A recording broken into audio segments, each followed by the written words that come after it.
Eibarko udalak hiriaren balio turistikoa nabarmentzeko urratsak ematen jarraitzen du.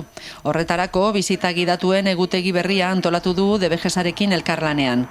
Iazko udan egin zen lehen programaren arrakasta eta jendearen erantzuna ikusita erabaki zen berriro egitea. Aurten, Aste Santuan antolatu dira bisitak eta oso arrakastatsuak izan dira berriro ere. Hiria bisitatzen duten pertsonen eskariari erantzuteko eskaintza turistiko bat egituratzea da egitasmoaren helburua. Programatutako ibilbideak apirilaren 14an, 16an, 18an eta 23an egin dira, Aste Santuko jaiekin bateginez, eta Nerea Lustiza historialari eibartarrak zuzendu ditu. Egiten duguna da, hasieran banatu jentiari argazki batzuk orain dela atarata gutxi gora bera 100 urte.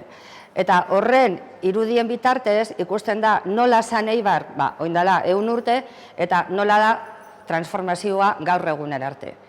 Eta horrekin batera sartzen dugu bai Eibarko historizia, bai industria, bai industria soziala, historia familietako txaskarriluak, eta hainbeste eta abar.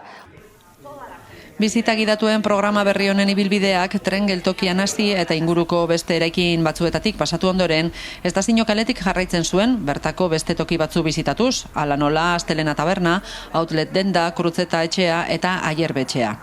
Ibarkurutzen sartzen zen gero, Kasino Artista Ibarrez eta Ibarkurutzeko iturria bisitatzeko. Behin Errebalera iritsita, Elkasko etxetik eta Zapata etxe bizitza eraikinetik pasatzen zen ibilbidea, ondoren San Agustin kalera eta Bidebarrietako Larrañaga taberna eta Hotel Julian egon ziren lokaletara joateko.